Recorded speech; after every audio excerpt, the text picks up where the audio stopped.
For this video, I'm going to show you a little bit about writing with your child, the way that I would write with your child. So you could use some of these techniques at home for teaching them how to do basic writing and how to do letter formation and what I would say when I'm writing letters with children. A few things. First, I'm going to be using a Sharpie so you can see it better, but I would never use a Sharpie with children. I would always use a pencil. I think it's important to use pencils with erasers when writing with children because you never want frustration to get in the way. So as much as they love other things when you're learning, try to use a pencil with an eraser because it's just a lot easier for kids to get less frustrated. So plus, it's good for them to know that you also make mistakes, and the way that you can fix them is by erasing. When they do make a mistake, I just usually go, whoops, and I either take my pencil and help them erase it, or I say, just erase that line and put it on the other side.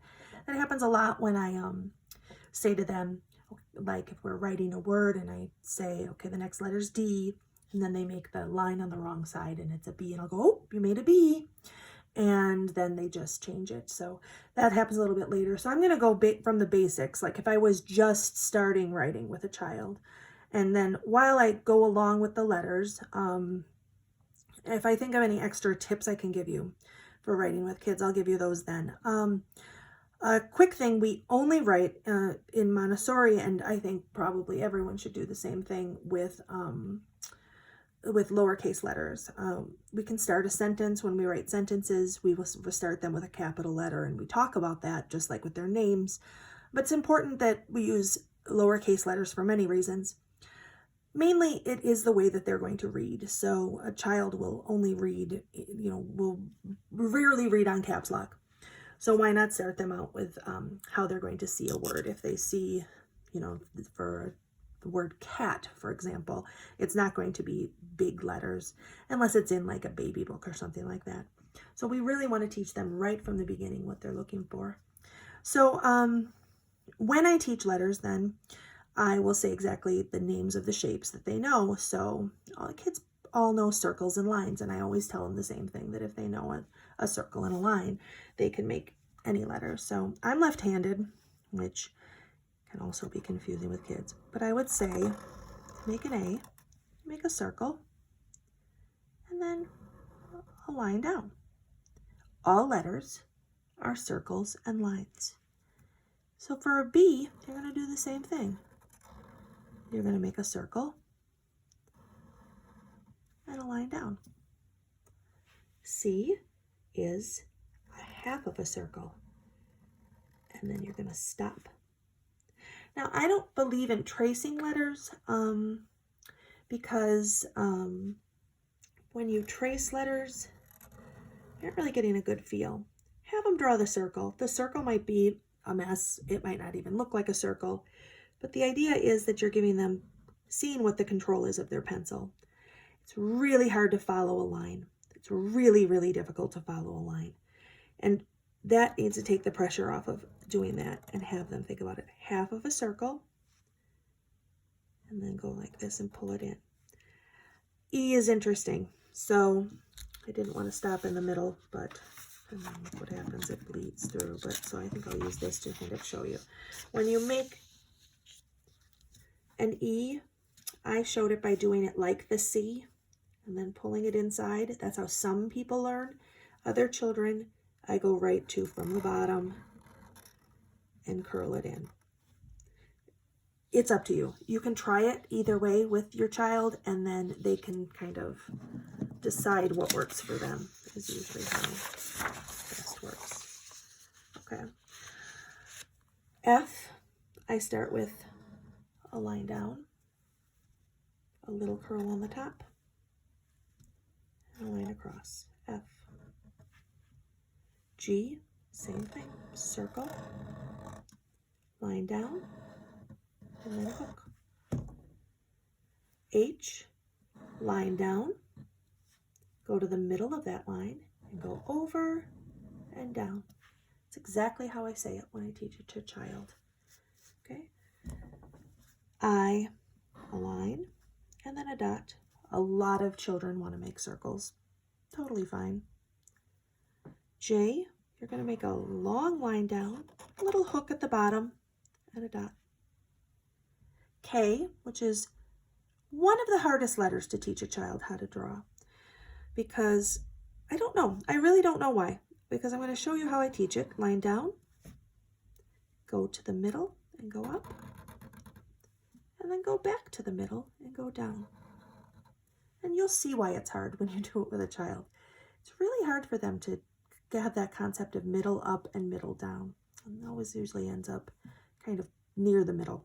That's fine too. You know it's a K. They know it's a K. L, line down. M. M, you can teach at a level that you feel is appropriate to your child. So for a beginning M, I'll go back to my piece that has a lot of Sharpie on it here. You might just say, okay, go up again, and down again. But you might also say, like I'm going to show you, the correct way would be a line down, and then a bump, and then another bump, M. Then a line down, over, and down. O is just a circle. Then we're back to some of the circle letters. Then P, Q, circle, a line down, and a little hook. R, line down, and a little hook. S is very difficult. So an S, you're going to go back to my other page, and an S, you're going to go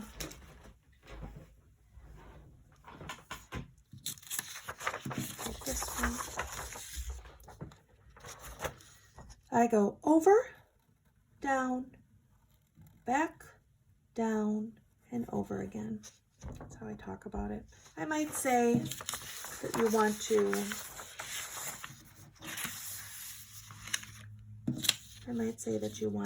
is that lined up? Start by my hand, go over towards the last letter, back towards my hand, down, and then back towards the last letter. Work a lot on S's because it is a very hard letter, and once they get it, they love it. They absolutely love it. It's so much fun. Once they know how to make an S, because we use it so much, it just opens up so much, so it's really worth the time. S. T. A T is an interesting one. And the Montessori T goes down and has a little hook at the bottom and then a line across. So when we do the sandpaper letters, they always see the little hook. It can really get confusing with the Q and the J, and it doesn't have to be. So usually I don't teach the T with the hook. This isn't even a very pronounced hook. So sometimes I just do a tiny hook just to kind of remind them that that's what they would see when they do the sandpaper letters. So at home, you don't have to include the hook at all. U, down, and back up again. And then a little line down. V. A V is another one children get frustrated with because they were worried about the point. Line down, and right back up again. They're just worried about the point. I don't really know why. Same thing with a W. They're a little worried about the point. The point's coming down. Down, up, down, up. A lot of children will make them M's to start with. So you have to explain up, down, and down, up, down, up. X. X is hard too. A lot of children have trouble with X, making the slanted lines. You can start by, I'm not a big fan of using dots, like I said, or tracing lines, just because it doesn't really teach them the concept. But you can, to start, do that. You can kind of do like a dot, dot, just to get them used to making slanty lines, not to have them actually learn how to write the letters, but that's a way that you can do it. But X, so it's a slanty line, and then cross this slanty line. It always ends up looking like a T the first few times. Don't worry about it. There's no stress there. It's a hard letter to learn. Y, same thing. You're going to do the slanty line, go back, and go up. names can be a little bit difficult. It'll look like their Y for a long time, just like the X, but that's fine too. And Z. Z, I had a child with 2 Z's in their name, who I really worked a lot with on Z's, just by making 2 lines to start and then going like this, because it just was the easiest, because he wanted to write his name very early, and a Z is hard to do this way. But you can either teach it like that, or you can start with that motion. It's a fun motion to make, and usually they pick it up quickly, quite quickly. So this is how I would draw the alphabet. Now, if I would draw a sentence, it would be different. I would go down here. Let's see. I'm trying to lose the alphabet in the frame. But I would say, like, if I wrote a sentence, I would start with a capital letter. And I would explain that capitals are used at the beginning of sentences and names. So I'm writing a sentence, and my first word is today. Make a circle, make another circle, and a line down. Another circle, a little line down, and then that slanty line, and then a line down. Today is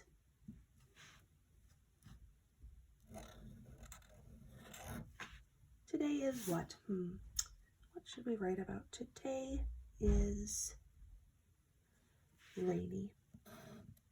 Rainy. R, circle, line down. I, N, Y.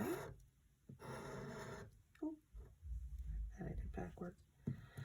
Okay, today is rainy. I got ahead of myself and made my Y backwards, but not backwards, but I started with the small line. But that's because I wanted to show you that we do teach punctuation too. So we would want a period at the end of our sentence. Today is rainy. When we start, so that's punctuation. It's capital letter and a period. But when we start, we're going to write, okay, let me see. Here's a picture.